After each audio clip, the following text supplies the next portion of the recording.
Esta primavera, florescemos juntos. Apoie as vozes plurais que não têm medo de ir contra a corrente e partilhe a sua opinião nos comentários. Desfrute de todos os benefícios Observador, agora com 20 € de desconto. Assine hoje em observador.pt.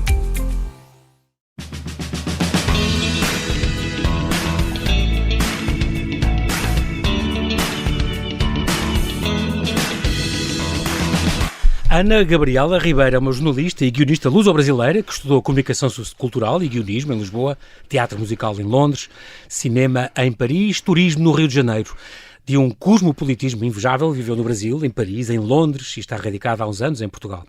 Tem guiões de cinema premiados, organiza experiências de viagens, traduz e faz triagem de notícias para grandes meios, é produtora de programas de TV e eventos, tiktoker frequente, nos intervalos diverte-se na alta roda da realeza europeia.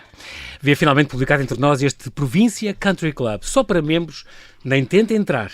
Um romance satírico, que escreveu há uma década, no qual aponta as baterias do humor às elites pseudo-aristocráticas da imaginária localidade de Cascalhos, aqui na linha em Portugal. Qualquer semelhança com a realidade não é mera coincidência. Olá, Ana Gabriela Ribeiro, bem-ajas por teres aceitado este meu convite. Bem-vinda à Rádio Observador.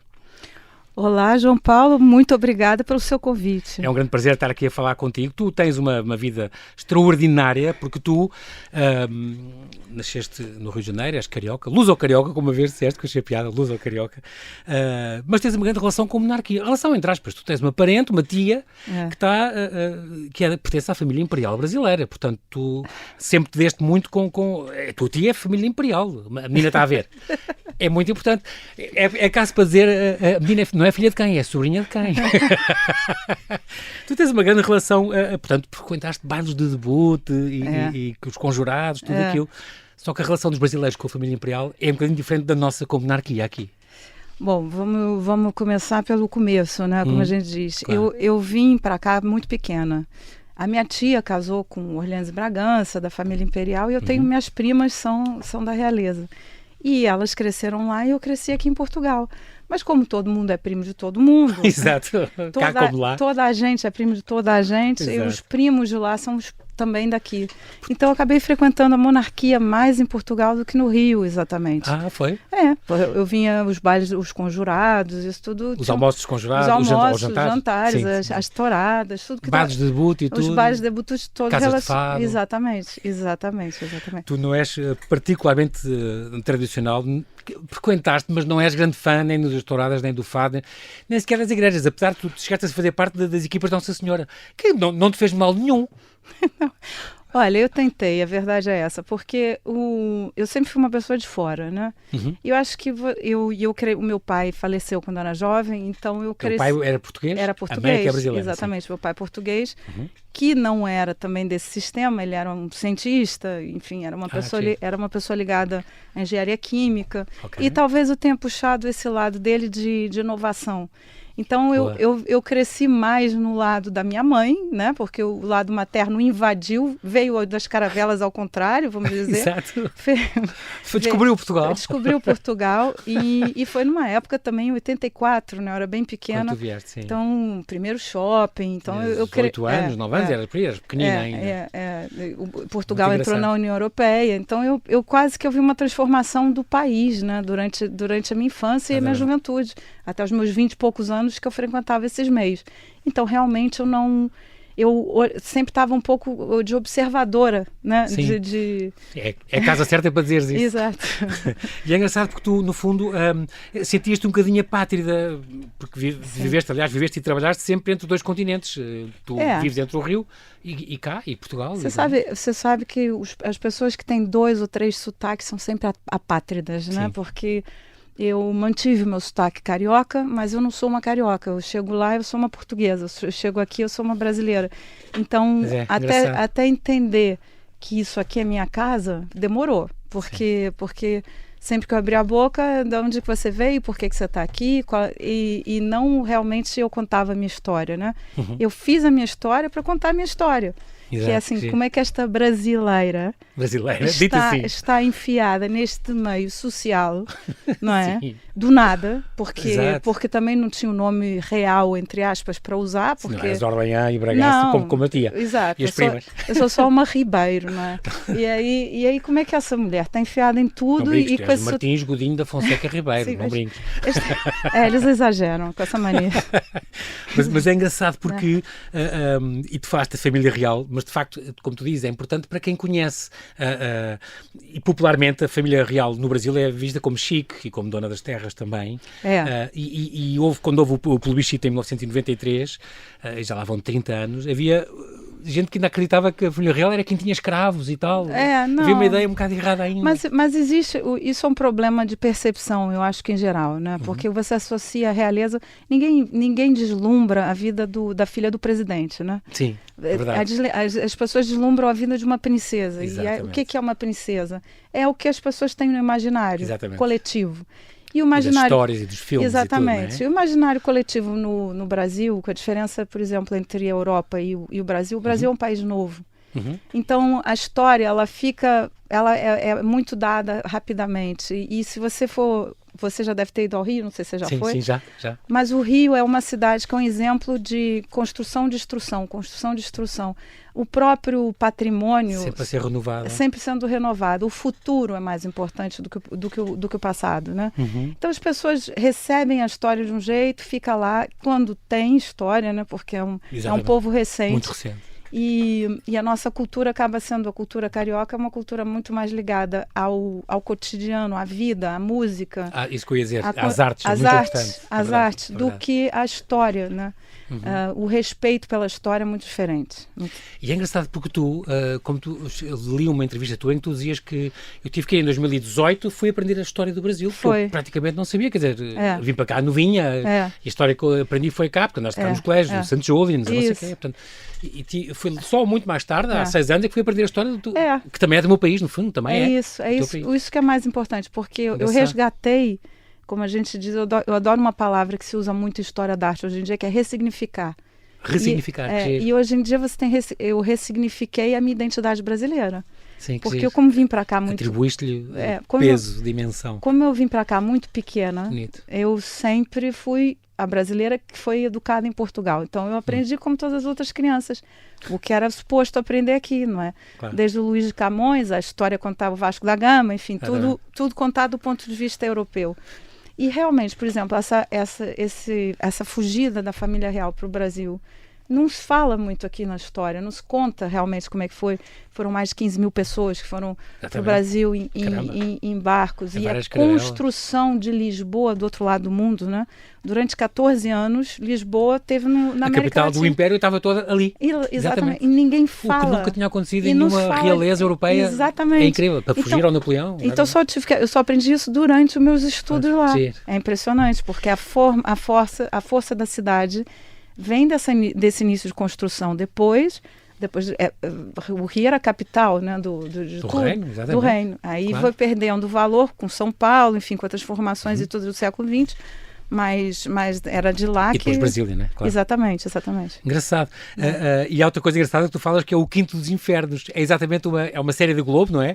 A brincar um bocadinho com essa percepção da realeza, não é? Acho que podias ter sido tu a escrever isto. Tu eras uma boa guionista para escrever isto. Pior que eu achei... Tu brincas tanto com esses novos e com essas coisas, com esse snobismo. Eu poderia ter feito, sim, porque tudo que é a tua cara. É tudo que é comédia. Eu não gosto de levar a vida muito sério. Sim. E eu acho que também, por ter sofrido aqui de exagero, de seriedade em determinadas coisas, é tudo muito respeitinho, né? Exato. Não se pode desmontar a autoridade. E eu sempre tive vontade de desmontar aquilo tudo. Eu falei, gente, mas por que vocês se levam tão a sério? No sangue és muito brasileira nisso. Pelo amor de Deus. São muito mais... É também por causa do clima, dizem, Ana Gabriela. Eu não sei. É mais arejado, as pessoas andam mais... libertas, vão muito para o calçadão, vão muito... Cá não... Começa agora. Mas... Uma história engraçada dessa época da vinda da família real para o Rio de Janeiro foi que o conta o Laurentino Gomes, né? Ele tem aquele livro 1808. Já que teve também. Ele espaço. É maravilhoso. É. E aquela história me marcou, que é a chegada da família real. E eles tiveram milhões de problemas dentro do barco, aquela viagem horrível. Sim, os piolhos e aquilo tudo. Então, Carlota Joaquim. Exatamente, ela teve que rapar o cabelo e ficar careca. Aí os brasileiros acharam que aquilo era moda na Europa. Então todo mundo raspou o cabelo e colocou turbante. Então isso, para mim, retrata o nosso povo. Porque assim, é moda, é novidade, vamos embora. Vamos experimentar, vamos usar. É o oposto do contrário da não inovação. Exatamente. Por isso é que tu foges um bocadinho do tradicional, as coisas são demasiado sérias. Rígidas. Eu não gosto da palavra rígida. A rigidez para mim me incomoda. Até porque se você não se levar tão a sério, a vida fica mais leve. E a gente tem que rir. É mudar o ponto de vista, não é? É exatamente. Isso muda tudo. Exatamente, é isso. Exatamente. Esta herança que tu recebeste do teu pai, graças a Deus, deu-te para viajar e tu abriste muito os teus horizontes, deste mundo a ti próprio e andaste então a passear. Como adolescente estavas aqui em Cascais, tu moras, se não me engano, no Estoril, hoje em dia. Sempre foi lá que eu morei, na verdade. E de facto, mas numa altura também, nos anos 80, ainda havia muita questão das aparências, do namoro ou não namoro, do sexo, havia muita repressão, coisas de classe, da classe alta, e havia aquela coisa do tens de casar, que idade é que já tens, como é que ainda não casaste. Havia esta sonobeira que tu insurges-te um bocadinho neste livro, também um bocadinho contra isso, o que é suposto fazeres com a tua idade. Eu acho que as pessoas de classe alta, elas já vêm com um script, né? Com um guião. Exatamente. Um guião já montado. Um bocadinho castrador, não é?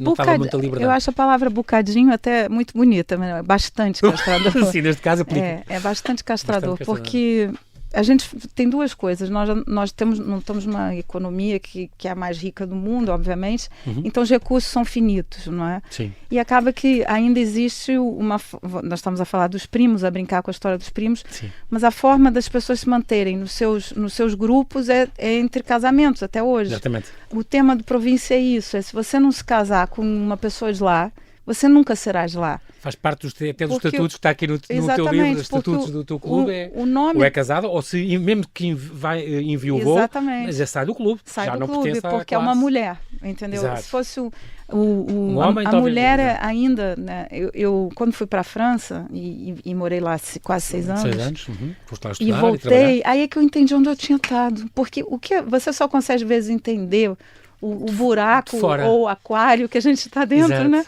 Tento fazer um zoom out, né? Exatamente. Indo lá para fora e voltando. Eu tenho, mas o que foi aquilo? Eu fui criado no século XIX, o quê? Eu não entendi muito. Mas o que se passou ali? E foi isso. Então eu entendi. Então por isso que eu criei esse clube imaginário, que é essa ideia. Se você não casa, e não vou te falar que é só em Portugal, não. Na classe alta no Rio de Janeiro, tradicional, é também a mesma coisa. Sim. São os nomes, lá talvez seja mais americano por causa dos negócios e tudo mais, não seja tão exato, e não seja aquela coisa dos nomes de família como aqui, né? Sim. Lá é mais quanto você tem no banco, né? Exato. Mas aqui é muito mais você é filho de quem e quem é que vai ficar com quem. Porque é uma questão de recursos também econômicos e acaba que a mulher, eu já tenho quase 50 anos, né? Não sou, como é que eles dizem aqui, não sou um franguinho jovem. Mas uma miudinha. Uma miudinha. Mas hoje em dia eu acho que essas gerações não tem nada a ver conosco. Mas essa minha geração, mudou muito. Entre os 40 e os 50, que a gente chama de geração da porta, que é a geração... Da porta? Por quê? Porque ela está atravessando o antigo para o moderno. Então ela ficou na porta. Da transição, exato. Ela é a geração da transição. Então ela está ali. Entre os dois mundos. É quase como os dos luso-canadianos, que nem são do Canadá, nem são portugueses já, exato. Então ficas lá, não é? Nós ficamos naquele sítio. E essa geração da porta, ela ainda recebeu muito essa parte conservadora, antiga, e por isso mesmo, eu sempre fui uma pessoa que me questionei sempre em relação a tudo. A questão da pressão que tu sentiste desde pequena, porque casar é que é importante, e casar é que dá estatuto e não sei o quê, foi por causa disso que não casaste, Ana Gabriela? Isso, de certo modo, nunca te quiseste ligar muito definitivamente por causa disso, a questão do compromisso? Eu acho que tem duas coisas, né? Eu acho que é importante a gente fazer terapia para a gente se entender, né? Porque a terapia, ela pelo menos te dá o teu senso de identidade. Exatamente. Eu tive muita dificuldade e, como eu sou filha de duas culturas, de ter uma cultura só. E aquilo me irritava sempre que eu dizia, tu és mais brasileira ou mais portuguesa? Aquilo me irritava, sempre me deixou irritada, Porque eu chegava... E porque não as duas coisas? O engraçado é ser esse sincretismo, tu és essa mistura. Isso é bom. Mas às vezes as pessoas não entendem Porque é que isso. tem que ser só isto? Ou é bom ser só aquilo? As duas coisas não. Se você é filho, às vezes, de um francês e uma brasileira, ou outro país, é mais fácil, às vezes. Porque eu sou filha das colônias e dos colonizados. Então, eu fico assim... Exato. Do colonizador e do colonizado. Então, você fica assim, agora eu sou brasileira. Não, mas agora eu sou assim... Então, eu tive muita dificuldade durante muitos anos por causa do meu sotaque. Porque eu falava sempre em brasileiro com a minha mãe. Se meu pai estivesse vivo... Falavas em português. Eu voltaria para ele, como qualquer filha de pais... Eu falaria em português de Portugal. Que engraçado. Mas qualquer filho de casais estrangeiros faz isso. E eu ia falar... E então, como eu não tive isso, eu fiquei mais brasileira. Então, aqui, sempre me tratavam... Porque morreu muito cedo, não é? Tratavam como brasileira. Então, aqui não era minha casa, porque eu era sempre de fora. És uma pessoa... Apátrida, assim. E depois chegava lá, era de lá... Só que ao mesmo tempo eu não tinha os costumes lá. Então eu ficava, aí começava a falar, eu não cresci lá. Sempre out. Sempre out. Então isso demorou muito tempo. E eu acho que o casamento, na minha cabeça na época, dizia que eu tinha que escolher uma coisa e ser só uma coisa. E talvez não pudesse ser eu mesma. Pronto. Sim. Mas hoje em dia já não. Mas naquela altura... hoje em dia, por exemplo, já posso dizer que sou portuguesa. Eu tive muita dificuldade de dizer que era portuguesa, mas hoje em dia já sinto que aqui é minha casa. Já é tranquilo. Porque é uma questão de resgatar o meu pai, é só isso. Às vezes uma coisa é o teu pai morrer, uma pessoa que a gente ama morrer. Outra coisa é você matar a memória do seu pai. E acaba que às vezes durante a vida as pessoas sem querer vão matando, porque também eu não tive uma... Longe da vista, longe do coração, não é? Então o importante é a pessoa resgatar a sua parte, não é? Quando você tem muitas identidades ou várias, eu acho que o ser escritor e o ser ator são pessoas que necessariamente precisam de várias identidades, precisam de usar vários papéis. Exatamente. São o contrário do rígido, não é? Sim. O rígido quer ser só aquilo daquela maneira, pensar de um jeito só. Matar na memória é uma coisa horrível. Para mim, uma pessoa só morre quando acaba na memória de toda a gente. Mesmo teres morrido antes do teu corpo, mas continuas viva nas lembranças e nas coisas. Exato, mas matar na memória é acabar com ele mesmo, é horrível. Mas resgatar é você, por exemplo, no meu caso, é ir para o lado, talvez procurar todo o lado científico que eu deixei para trás, por exemplo. Sim, que era a parte dele. É a parte dele, entendeu? E não ir para os lados dos frufrus e das florzinhas e do Stepford Wives, não é? Eu brinco muito, eu me inspirei em muitos filmes e livros. As Mulheres Perfeitas é o filme aqui em português, com Nicole Kidman, Glenn Close e Bette Midler, é um filme extraordinário. Exatamente. Sobre este estereótipo, é um filme chamado de terror feminista. É isso mesmo. É muito giro isto, como é que uma sociedade perfeita onde as mulheres só se dedicam à casa e à família e aos filhos. Não é? E depois como é que... E há uma que se foge, sai da caixa, e então como é que aquilo tudo descamba e vive-se o terror. É extraordinário, é uma boa inspiração. Eu tive que estudar alguns filmes e livros antes de escrever o meu, porque eu queria fazer a minha obra, não é? Aquela história do jovem cineasta, o jovem arquiteto que decide construir o Mahatma, o Taj Mahal. Então você decide construir o Taj Mahal, mas você só tem um curso de arquitetura. Sim, mas eu quero fazer um Taj Mahal. Marca, exatamente. Então, como eu quis fazer um Taj Mahal a nível de escrita, eu fui a todas as coisas que eu achava que tinham esse tema. Exatamente. Então, um dos temas é esse Stepford Wives. Exatamente, mas tem outro, e depois tem aquela novela Vale Tudo, que eles estão resgatando agora no Brasil, que é a Glória Pires, que é uma história de uma mulher que quer fazer parte da realeza de lá, que é a família Reutemann, não é? Tem ainda aquele filme Darling, que tu também te inspiraste, com a Julie Christie. Que me tocou muito, porque era uma burguesa que acreditou, né, muito jovem, que ela tinha algum poder especial. Uma burguesa enjoada, como tu Exato, tinha uma beleza, e ela se sentia especial. Então, por ela se sentir especial, ela tinha que chegar ao topo da pirâmide da hierarquia social. E ela acabou, só que ficou enjoada, como sempre, porque ela não conseguia obter prazer com nada. Um filme de 65, vai quase fazer 40, fazer 60 anos quase, é tão atual. É extraordinário. É incrível. Muito bem, nós agora, é engraçado tu ainda a falar da tua carreira, porque tu tens de facto passaste por meio mundo, engraçado, tu querias ser bailarina, também tiveste aulas de balé durante imensos anos, dos 9 aos 21 anos, é imenso.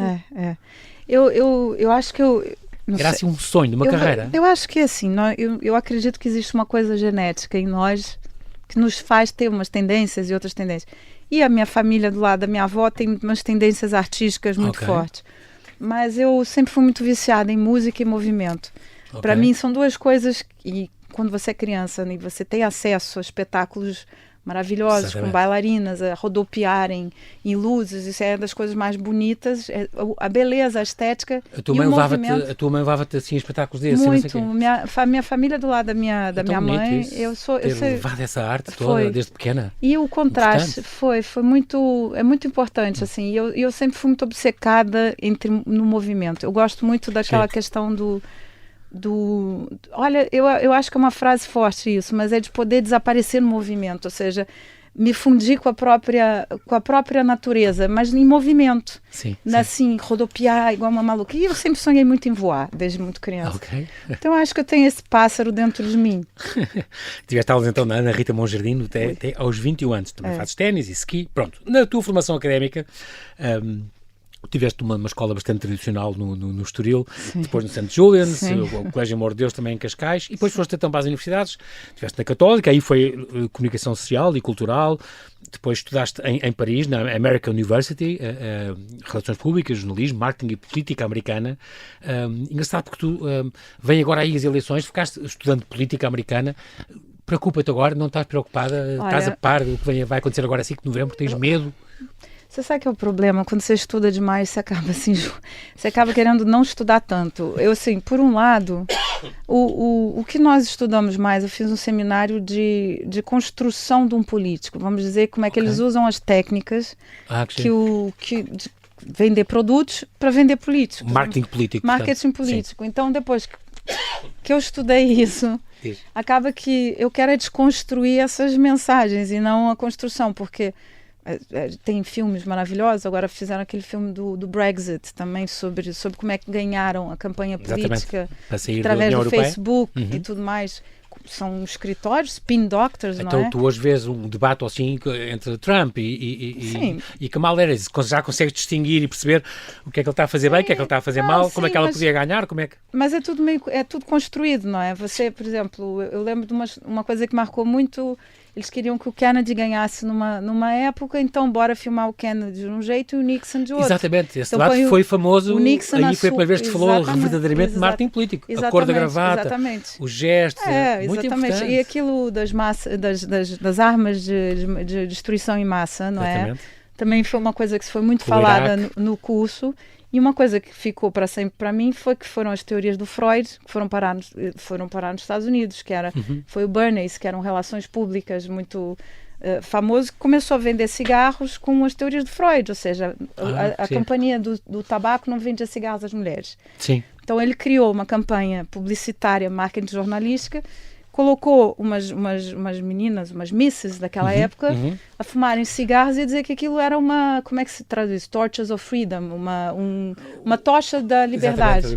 Uma tocha da liberdade. E a partir daí todo mundo começou a comprar cigarros e associar cigarro à liberdade. Então, a partir do momento que você começa a entender a propaganda, fica difícil. Consegues desconstruir e depois apreciar. Então eu vou mais pela desconstrução do que pela construção. Tu estás também a estudar teatro, o tablado. Isto é o quê? Estás a estudar teatro neste momento? Olha, eu tô acabando um curso no Rio de improvisação de humor, que é um exercício ótimo de criatividade. Porque tu és TikToker batida, experimentada, a gozar com a criada e a patroa e com os sotaques e tudo como tu fazes. Eu brinquei muito com isso. Antes de este curso está de jeito, então.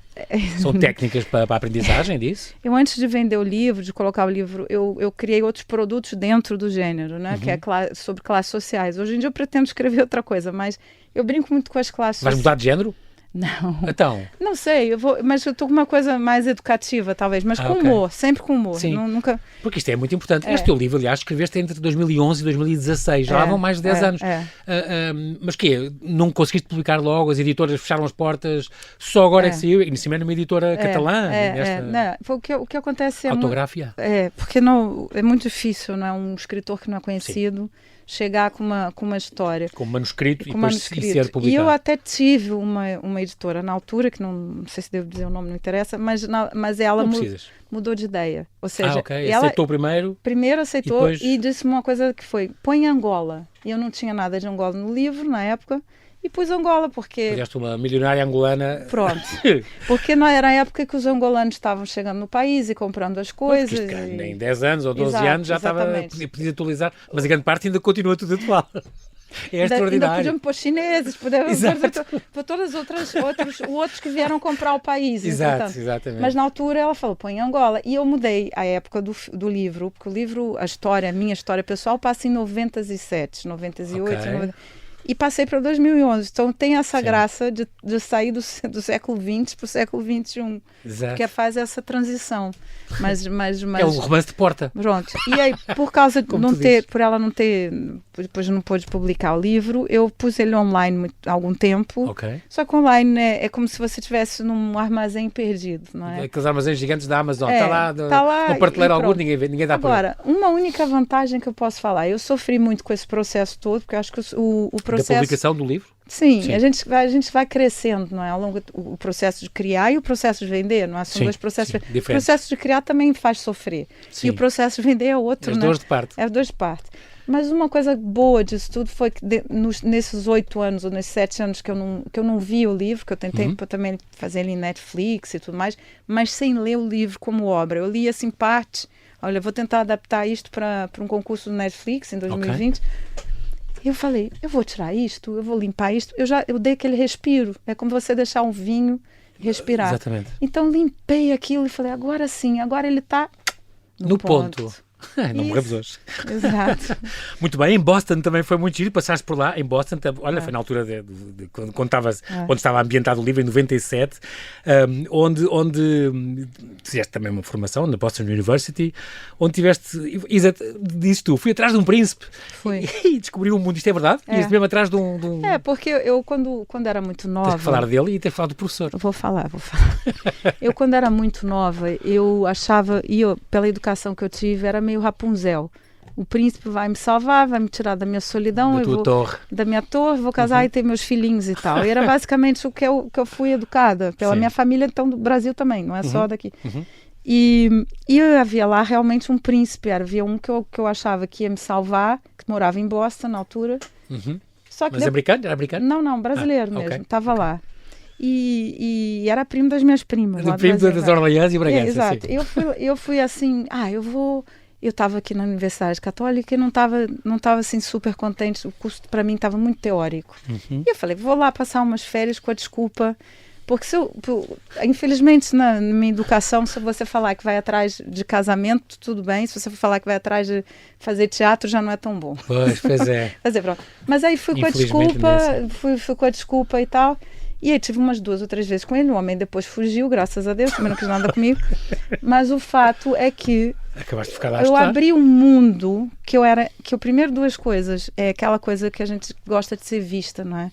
Quando você é vista pela primeira vez como você, como pessoa, não por ser prima de, ou irmã de, ou mas pelo teu valor próprio. E aí o que foi interessante foi, primeiro eu estive num mundo super misturado entre asiáticos e conheci todas as nacionalidades do mundo. E eu tive realmente um professor que era provocativo. Ele nos deu os diplomas no cemitério. Ele nos deu os diplomas. e eles faziam-nos ter todo tipo de experiência. Exploravam igrejas protestantes loucas, porque tentavam nos converter. Depois tinha o budista, a católica, o ateu, não sei o que, tudo junto naquela igreja tentando ser... Então, assim, foi uma experiência que... For a Provincetown. E eu lá, pela primeira vez, disseram que queriam me mandar para ciências, engraçado, ciências e dança. Porque nos Estados Unidos nós podemos misturar o que nós quisermos. Ganhas créditos, Quero estudar sobre... Podes ter medicina e surf, e ter aulas de surf. Exatamente. É muito giro isso. Então fiquei com aquela coisa, porque veio o bichinho daí, depois eu voltei à Universidade Americana em Paris. Muito bem, guionismo, foi que tu estudaste cinema, TV, teatro musical. Teatro musical, cá está, no Mount View Conservatory, não foi? Foi, of Performing Arts, aqui em Londres, um curso técnico de teatro musical e de canto. Na World Academy, aqui em Carnaxide, estudaste guionismo. Estudaste uma série de coisas em Paris também, na École Internacional de Création Audiovisuelle et Réalisation, estudaste realização, e na ETIC, também aqui em Lisboa. Houve um guião teu, este Senhora Dona, é uma curta? Foi premiada? Foi um curta... Era sobre o quê? Qual era o teu sinopse? É um curta que entrou num festival internacional e ganhei 3º lugar de comédia. É fácil, é sempre sobre a burguesia. É o teu tema preferido para cascar. Era a história de uma mulher que perdeu dinheiro durante a pandemia mas não consegue viver sem a sua empregada. Então, em vez de não podia mais pagar a empregada, então ela vai morar na casa da empregada e dar ordens À mesma, como se fosse a na patroa. casa da empregada. Exato. Mas depois há uns twists, não é? Depois também me inspirei nas Já séries. sou o Paulo Gustavo, é o que me faz lembrar, estes nomes. É extraordinário. E também eventos, é uma coisa que tu também organizas, já tiveste eventos para 3.000 pessoas ou para 30. Sim, isso És boa produtora, portanto. Eu gosto. Eu gosto. Cordelinhos e o turismo é engraçado. Esse mesmo trabalho de turismo que eu faço, de 40 pessoas, de 50, 30. Grupos francófonos, mostras o Rio, muito. Não sei o quê. Acaba que você acaba sendo um diretor, um coordenador, não é? Porque a pessoa tem que ter uma noção do perigo e de atender todas as vontades, as necessidades. Muito giro isto também com a Kimbaya Latin America, tu tens esta agência, estás lá desde o ano passado, e outras agências. Tu crias para grupos de viajantes e aventureiros, trabalhaste nesta empresa pioneira e trabalhas em experiências de viagem. Eu estou a pensar o tour de personagem teatral com parceiro na Floresta da Tijuca. Isso foi uma criação minha, na verdade. Depois houve uma agência até brasileira que comprou isto, a Blue Mar, exatamente. Aqui em Baia eu trabalho até hoje, né? Eu faço grupos, esses grupos grandes. Tive o grupo da L'Occitane, todo no Rio. Então são esses grupos que vão... Mas que visitam aqui o Rio e assim no Brasil. O Rio, exatamente. Mas também organizas viagens para o Peru, faz de conta ou assim? Não, isso é a mesma agência. Eu sou só a guia que eu recebo. E aí recebo eles lá. Mas o tour dos personagens foi tour de personagem teatral com parceiro na Floresta da Tijuca. Isto é como é que é? O que acontece? Eu não estava escrevendo. Parei um ano de escrever. Então eu tive que escrever alguma coisa. E é que comecei a criar personagens, porque eu sou muito de criar personagens. Eu adoro pessoas. Sim, o teu livro revela bem isso. E as pessoas são os personagens. Os duques falidos e as duquesas excêntricas. Exatamente. São os personagens para mim. Do clube. Os personagens, para mim, é a alma da vida, quer dizer, são as pessoas, não podem ser caricaturas e tal. Arquétipos. E eu fiz isso eu e o meu sócio, fizemos um tour específico em que ele se vestia, por exemplo, ali na Floresta da Tijuca, no Alto da Boa Vista, que é aquela região do século XX, tem a casa do Oscar Niemeyer, depois tem o Raimundo Castro Ottoni, que foi um dos maiores mecenas de arte do Brasil, foi ele que fez como é que se diz? Ele renovou a Floresta da Tijuca em 1943. Foi ele que decorou com aquelas obras todas. Paisagista e tal. E ele era um mecenas, ele fazia tudo de graça praticamente, porque ele tinha muito dinheiro. Ele é o homem do $1, que a gente chama, porque ele dava $1. $1 eu te faço isso tudo. Ele dizia isso para o prefeito da época. Sim. E aí esse meu amigo se vestia de... Índio? Não, se vestia, o meu amigo. De quê? De Oscar Niemeyer. Ok. E aí falava na frente da casa do Oscar Niemeyer, que foi lá a casa que ele... E ia se transformando. E eu escrevi, claro, eu fiz os guiões, né? Boa. E chamava-se Encantos do Alto, ou seja, era um projeto. Né? Isso ainda existe? Ainda fazem essas voltas? Depois uma agência brasileira comprou? Não, aí quando foi mesmo na coisa da pandemia, infelizmente, porque a pandemia foi em março de 2020. Sim. E nós tínhamos acabado de vender aquilo. E aí, ainda bem. Certo, pode ainda bem. Não, íamos vender ia começar os tours nessa época. Só que aí, eles pediram em 2023 para fazer de novo, só que eu tinha que fazer toda a reprecificação, tudo. Acabei que eu não retomei, meu amigo também, infelizmente, não... Muito bem. Muito bem. Aqui também no TikTok continuas com esta coisa das coisas de classe, não é? Se continuas a fazer estes teus números, tens mais de quase 5.000 seguidores, há muita gente a seguir a senhora dona e a Lourdes empregada, falas com sotaques e tudo. Este livro é extraordinário, portanto já falámos agora, saiu agora como numa editora catalã, esta autografia, que se chama, como diz aqui no princípio do livro, escrito em desacordo ortográfico por uma autora luso-brasileira, foi lançado em 10 de setembro aqui no Hotel Bahia, aqui em Cascais, tinha que ser, e aqui é uma espécie de crítica porque tiveste que escrever o livro, porque de facto é um bocadinho, eu cresci no século XIX, o meu tempo era outra altura, como tu dizes, e portanto quis criticar um bocadinho esta hipocrisia social, as tradições arcaicas, o choque entre os velhos costumes. Engraçado porque tu falas província country club e depois é os provincianos, que são as pessoas do... Mas cá o significado é o contrário, o provinciano é os parolo, é o que vem do provinciano. Mas a brincadeira é isso, é porque a elite... o clube chama-se Província Country Club. A elite se acha... Infelizmente a elite, quando a elite é mais culta, é mais viajada, é menos provinciana. mas tem muitos wannabes que querem fazer parte da elite, ou tiver... Os arrivistas. Ou os arrivistas, ou então nobres falidos que nunca tiveram dinheiro, ou nunca saíram do país, ou uma nobreza... eu não sei. Sei que tem uma mentalidade que eu chamo paroquial, não é? Porque a palavra província vem de paroquial. São pessoas...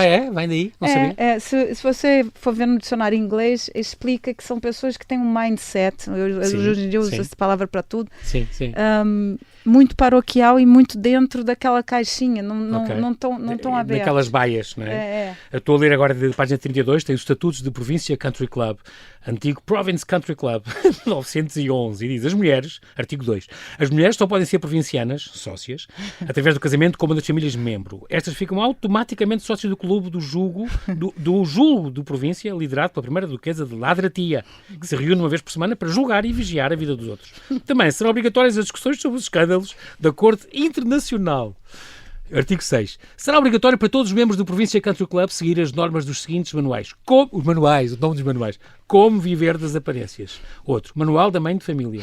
Outro. Nomes, colégios e profissões autorizadas do Província Country Club. Outro. A importância da hipocrisia. Eu adoro isto. Outro. O menino doiro. Outro. Quem é você? Parece o livro da Rita Ferro, além de ter o dicionário da Senobeira, também tem o quê? E a menina é filha de quem? É um bocado isto. E o compêndio principal para todas as senhoras, a arte de falar mal dos outros nas costas. Isto é genial. Mas, de facto, nós estamos a brincar, e o humor, de facto, pode ser uma arma, pode ser uma, não é? É importante. Com o humor se pode dizer coisas muito sérias. Exatamente. Eu acho que o problema é que as pessoas associam muito humor pouco ciso, não é? Aquela história assim. É o contrário. Eu acho que se você falar de um jeito... É um tapinha de luva, vamos dizer assim, porque você não precisa ser uma estaladinha, exatamente. Não precisa ser ofensivo, mas você pode dizer as coisas que sente e que pensa, não é? Tu tens muitas personagens típicas, tens aqui amigas retratadas. Tens alguma amiga que tenha dito, estás a gozar comigo? Eu vou te dizer que eu sempre cruzo pessoas como se fosse genética, não é? Eu, como não sou cientista, não é mas eu só uma pessoa, mas são várias. É porque a graça da vida é exatamente você ir pegando os trejeitos de um, os jeitos do outro, mas são arquétipos, obviamente. Há pessoas que eu acho que sou parecida, eu acho que todos os artistas em geral têm alguma coisa disso da Paula Rego, que é eu me vingo de quem eu não gosto nos meus quadros, não é? Obviamente, não me vingo, mas é uma forma de rir de coisas que me fazem sofrer, não é? A pessoa, tipo assim, coisas tipo, sei lá, uma coisa que eu odeio João Paulo, é gente que finge que não te conhece. Um dia te cumprimenta, outro dia passa, já esteve na tua casa, já comeu da tua comida. Passa por ti como se nunca tivesse visto. E como se não tivesse visto, só passaram 20 anos. Mas o quê? Agora porque eu estou mais loura, então não lembro da minha cara. Então eu acho isso de uma má educação. Sim. Falta de coluna vertebral. São as coisas que eu uso, no fundo, que me fazem sofrer. Por isso é que eu queria esses personagens snobs e não sei o quê. São pessoas que eu não considero nem com educação e que se acham chiquérrimas. Isso é que é mais grave disso tudo. Adoro a Já, que é a Maria Jacinta, que é editora da revista social Carrancas. A gozar com as caras... Eu gosto. E isto é também, este Província Country Club é um clube náutico, depois há um príncipe que é tisneto do gordíssimo, loiríssimo, que era o Dom Carlos, portanto ele começou a investigação marítima. Augustíssima, louríssima, gordíssima. Exato. E falas da outra que só quer investigar a mais nobre das alforrecas, a caravela portuguesa, claro. Isto é engraçado, tem tudo a ver. Claro. O outro que se suicida e cai redondo numa travessa de arroz doce, isso é extraordinário, mexe com todos também os nossos arquétipos e nossas coisas, isso está muito bem rebuscado. Eu acho extraordinário porque isto, Ana Gabriela, continua muito atual, isto não perde a atualidade. Isso daí eu me inspirei numa coisa verdadeira, esse Adolfo, rei da Suécia, se matou assim. Não sabia? E se você for pesquisar, mas não era obviamente com travessa de arroz doce e leitãozinho, era lá as comidas deles, e champanhe, salmão com sauerkraut e umas coisas assim horríveis. Salsichas. Pronto, mas era tudo... Inspiraste aqui e acolá? Eu falei, porque quando a gente tenta escrever humor, você tem que pensar, como é que eu vou matar alguém de uma forma divertida? Exatamente.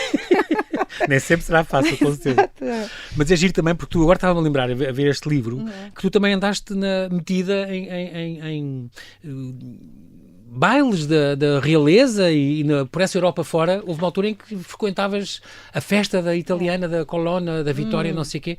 Isto conheceste e ias andando de casa em casa na Suíça e na Alemanha? Houve uma época que essa Catherine Colonna estava muito na moda, porque ela é uma...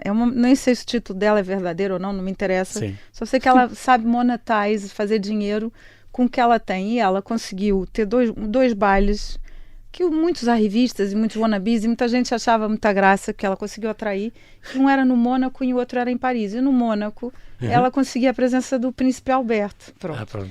E teve uma época que algumas pessoas da sociedade... Garibaldi em peso. Pelo menos o Careca estava lá, o Alberto estava lá. Não. Mas o... Isso deslumbrou muita gente, então. Isso, e, por exemplo, até muita gente da sociedade foi lá e tirava fotos com ela.